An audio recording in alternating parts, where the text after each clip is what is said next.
Well, as you might have noticed, I ducked out for a haircut yesterday. And yes, some color, because at my age, it starts getting a little bit, well, it's a little thin on top. So the wife says it helps it look fuller.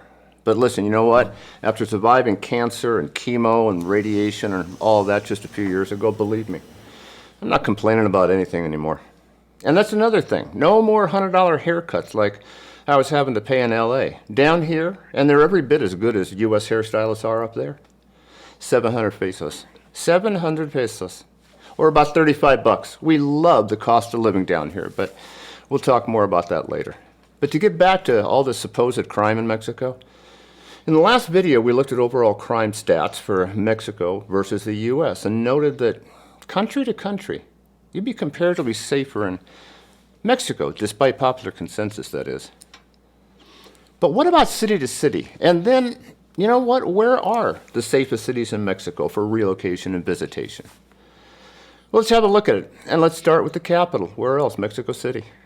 Now, they recorded more than 1,500 murders in 2018, but just over 1,006 murders last year in 2021, which equates to a per capita rate of just 10.9. 10.9 per 100,000 people, that is.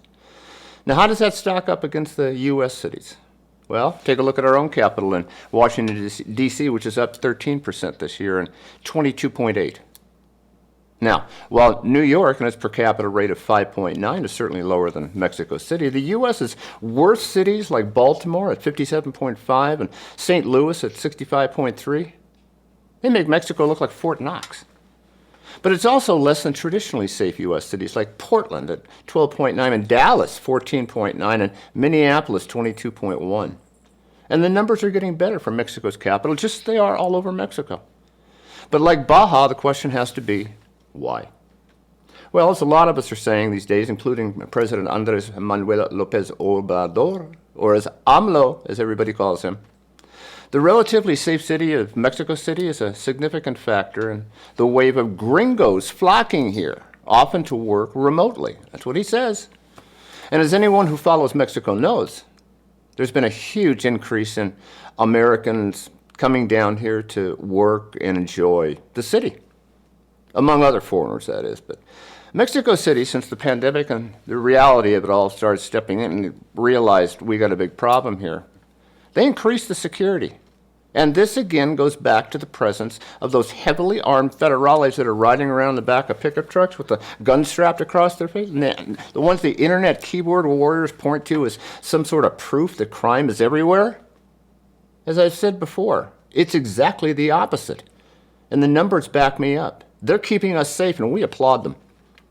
More and more Americans are looking at Mexico's increasing safety in stark comparison to their own backyards and moving down here.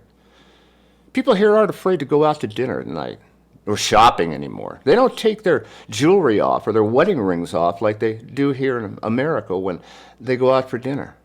And again, the crime numbers show why. It's simply safer here. Now, is this to say that Mexico City's crime-free? Absolutely not.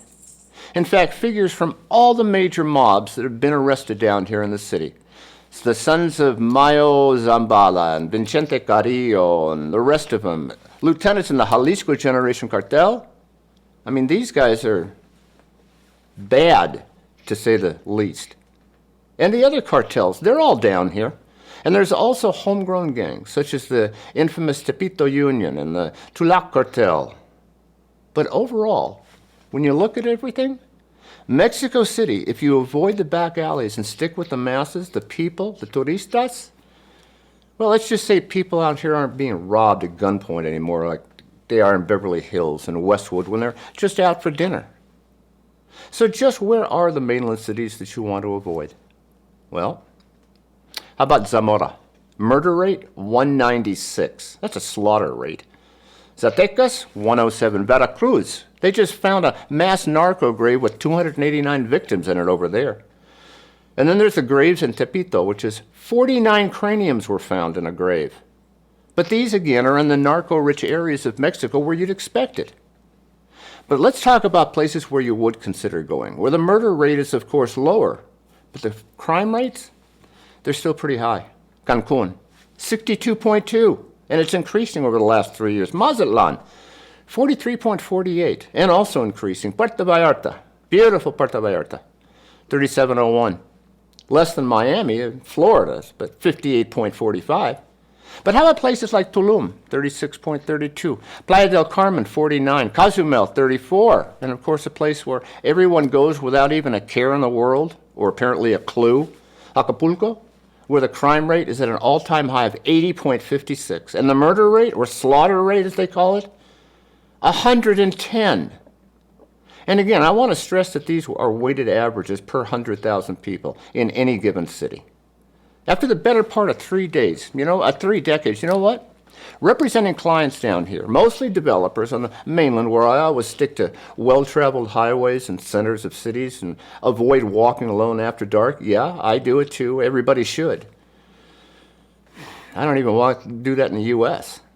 I've never experienced a single incident of any type of crime in all the years I've been down here.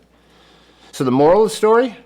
Crime, in some measure, is everywhere. And yes, if your number's up, it can happen to anyone, anywhere. But with that being said, why go looking for it? Stay in well-lit places with lots of people. Don't give crime the opportunity it needs to find you. When we were back at our home in L.A., we didn't go out to dinner in Compton or Watts, much less for an evening stroll in those places. Hell, recently we don't even go out to dinner in Beverly Hills or Westwood anymore because it's just not safe. In our own cities. We're far safer here in Mexico. Just watch the news there lately. There is no good news anymore. Not there. Okay, so much for the myth of Mexico as the crime capital of the world. Let's look at its partner, corruption, because I can almost hear it now.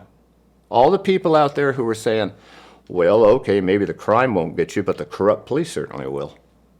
So let me talk about that next, because it too affects all of Mexico, and not just the specific areas we'll be visiting and talking about.